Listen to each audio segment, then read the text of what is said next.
Halo Sobat Manhwa, kali ini kita akan melanjutkan cerita kultivasi di dunia cermin part yang kedua. Seperti biasa, kalau kalian suka dengan video ini, langsung aja klik tombol like-nya. Dan jika kalian suka dengan channel ini, langsung subscribe aja. Terus jangan lupa pasang headset, biar nontonnya tambah mantap.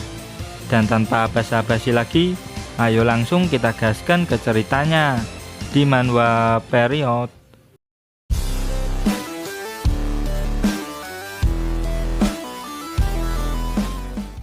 Di sebuah toko equipment, Feng Yun sedang melihat-lihat pedang yang cocok dia gunakan. Dan tentunya dengan harga yang sesuai sama kantongnya. Tapi setelah dicek, harga pedangnya ada yang sampai $200.000. Terus yang agak murah $20.000. Dan yang paling murah $3.000. Kampret lah. Bahkan setelah menjual pil darah, aku cuman bisa beli pedang murahan, ujar Feng Yun. Kalau Lin Qiang bisa ngedrop pedang, aku nggak bakal bingung buat nyari duit supaya bisa beli pedang itu, batin Feng Yun dengan kesal. Lalu panel berpindah ke Akademi Highland. Feng Yun masuk gudang perlengkapan tingkat pemula. Di sana ada beberapa pedang yang bisa dia gunakan. Karena pedang di sana termasuk murah, jadi pihak sekolah tidak pernah merawatnya. Dan kalaupun rusak, tinggal beli yang baru. Dengan pedang murah itu, Feng Yun mulai mengalirkan energi ki miliknya. Skill sword slash pun dilesatkan. Dan sering tebasan pedangnya menghancurkan dami kayu di depannya. Dan setelahnya, pedang murahan itu pun langsung hancur.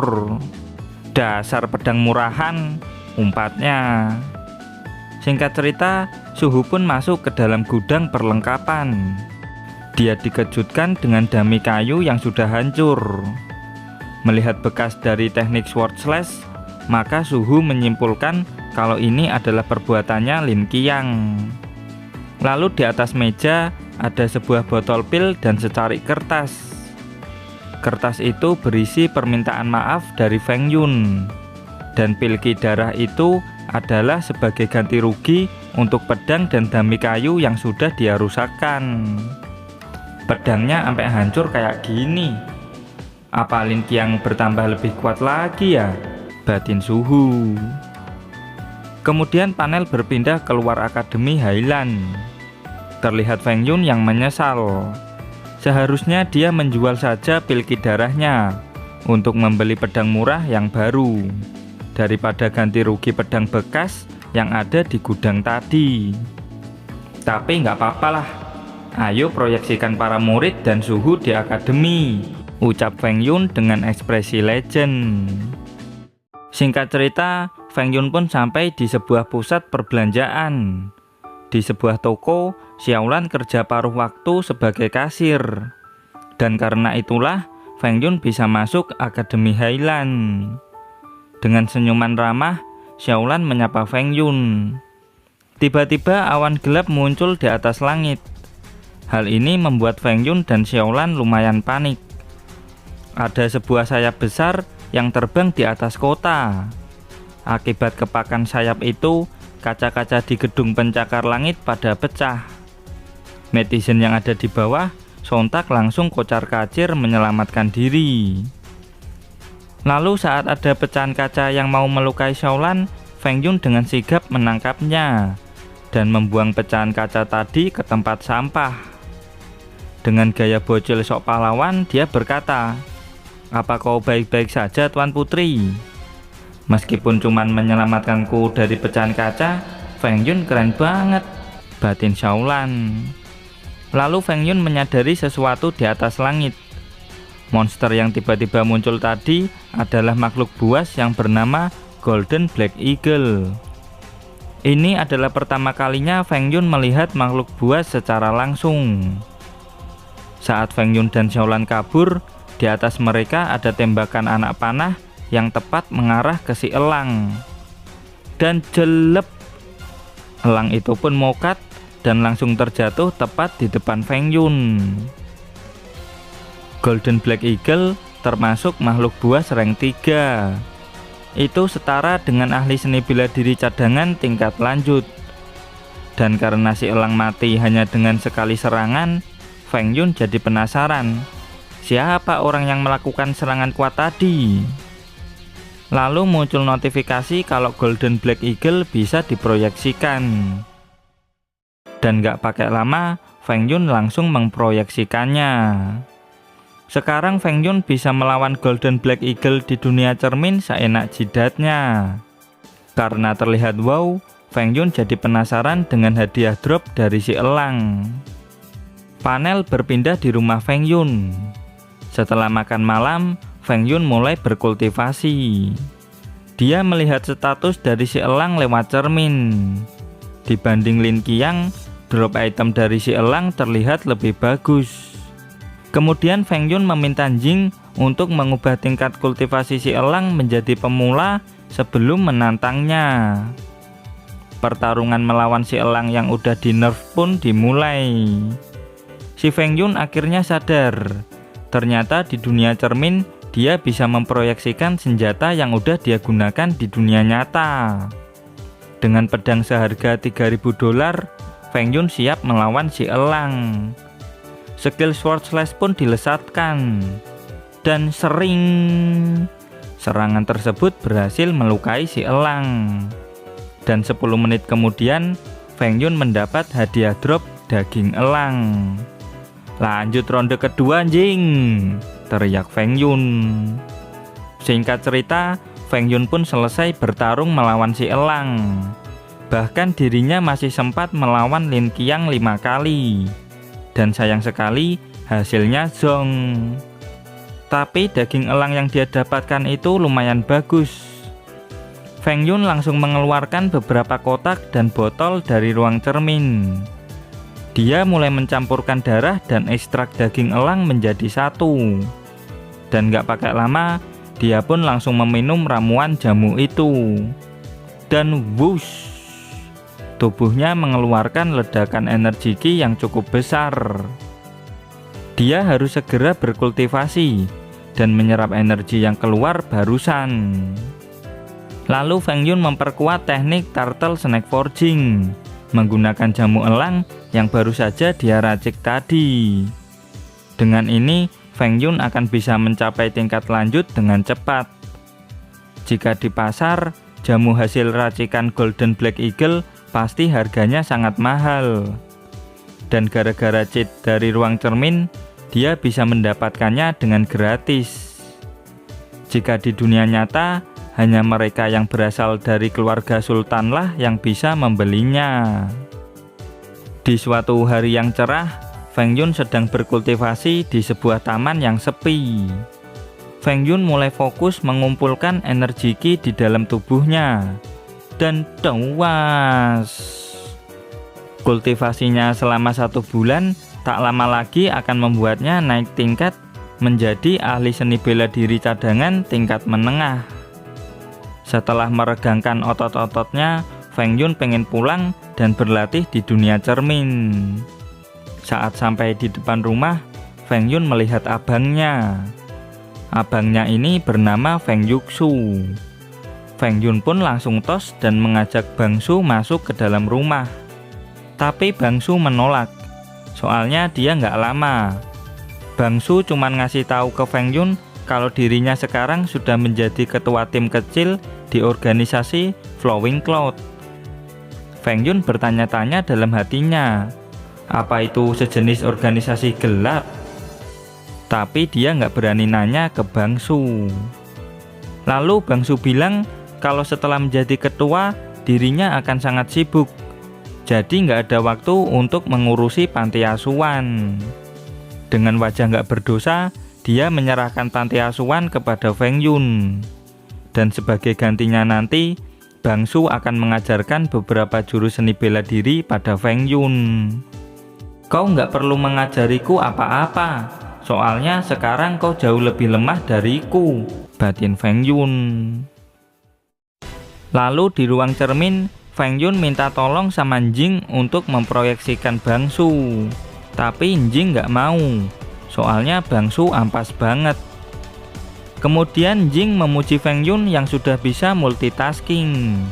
Tapi Feng Yun bilang kalau dirinya masih belum bisa melakukan multitasking untuk melakukan pekerjaan yang rumit sambil berfokus di dunia cermin.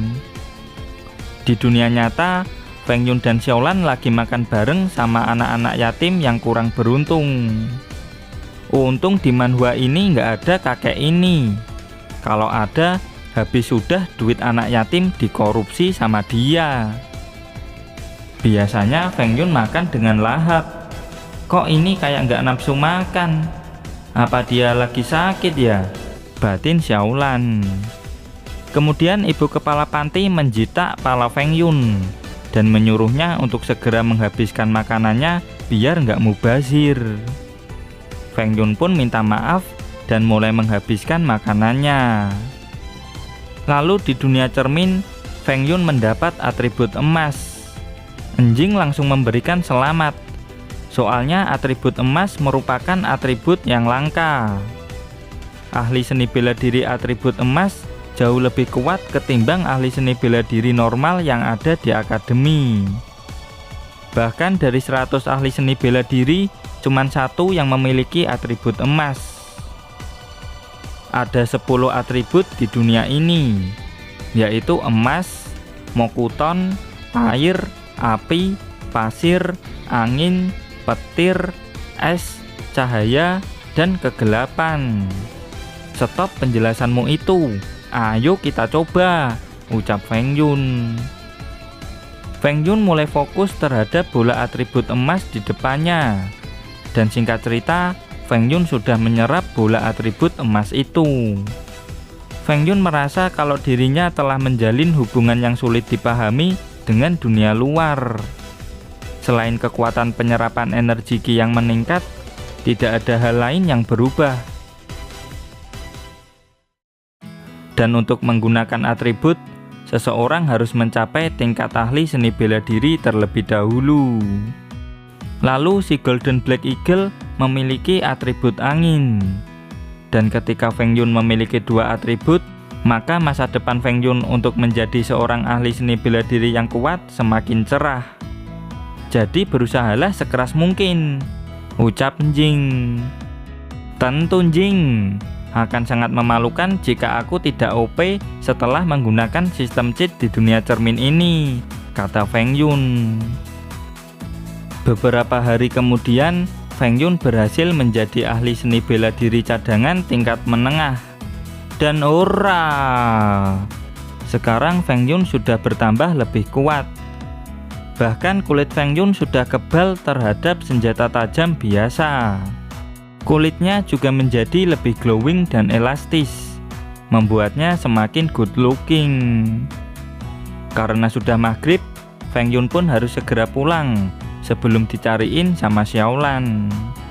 Saat perjalanan pulang, Feng Yun melihat seorang pria diuber-uber sama begal. Walah, apes banget tuh orang sampai diuber-uber sama begal, ucap Feng Yun. Ternyata yang lagi diuber-uber sama begal adalah Bangsu. Jangan lari kau keparat, kalau ketangkap tak buacok ndasmu, umpat seorang begal yang mengejar Bangsu. Loh, ternyata Bangsu toh, batin Feng Yun. Bangsu berusaha lari sekencang-kencangnya takut dibacok sama begal. Feng Yun sudah bersiap membantu Bangsu di balik pohon. Saat Bangsu melewatinya, Feng Yun langsung gas lari ke arah begal. Dia berlari dengan kecepatan tinggi. Nggak usah sok pahlawan lu bocil, ucap seorang begal dengan kaos singlet berwarna putih. Sekarang matilah, teriaknya. Tapi dengan mudah Feng Yun berhasil menghajar begal itu. Kedua begal sisanya berusaha menyerang Feng Yun. Dengan sigap, Feng Yun langsung mengambil pedang yang dijatuhkan sama begal tadi dan langsung mengaktifkan skill Sword Slash. Dan sering, kedua begal itu pun langsung mokat. Siapa itu? Teriak Bangsu dari kejauhan. Bangsu pun sadar Ternyata yang baru saja mengalahkan para begal itu adalah adiknya sendiri. Bangsu cukup kaget melihat Feng Yun yang udah sekuat ini. Lalu Feng Yun tanya, kenapa abangnya bisa sampai diuber-uber sama begal? Tapi Bangsu nggak menjawabnya. Dia malah meminta agar Feng Yun nggak bilang siapa-siapa tentang persoalan ini. Akhirnya Feng Yun pun juga menyuruh Bangsu untuk merahasiakan kekuatannya pada siapapun. Keesokan harinya di Akademi Highland, saat Feng Yun berangkat ke akademi, ada beberapa truk militer yang datang ke akademi. Feng Yun bertanya-tanya, apakah ada event di akademi hari ini? Lalu di aula kelas pemula, para murid sudah dikumpulkan di sana. Dari obrolan para murid, diketahui kalau akan ada tes dadakan yang diadakan hari ini. Bocil pirang sangat yakin kalau akan lulus tes, dan para murid lain minta agar bocil pirang mau membantu mereka. Tak lama kemudian, suhu besar dan seorang kapten militer datang. Kapten mulai naik ke atas podium. Dengan auranya, dia membuat para murid gemetaran. Dan di dunia cermin, Feng Yun minta Njing untuk memproyeksikan si kapten. Njing pun setuju, soalnya kapten itu cukup kuat dan sangat berpengalaman. Dan gak pakai lama, kapten pun diproyeksikan. Nama kapten adalah Zhou Kunlong. Levelnya adalah ahli seni bela diri tingkat menengah, bukan cadangan. Drop item yang bisa diperoleh dari kapten sangat banyak. Hal ini membuat Feng Yun gak sabar untuk segera melawannya. Tapi sayang sekali, kita akan melihat pertarungan Feng Yun dan Kapten Zhou Kunlong di part selanjutnya. Dan terima kasih buat kalian yang selalu hadir dan komen di setiap video admin. Terus dukung channel ini dengan cara like, comment, subscribe. Dan jangan lupa kultivasikan loncengnya juga. Sampai jumpa lagi di video berikutnya. Bye-bye.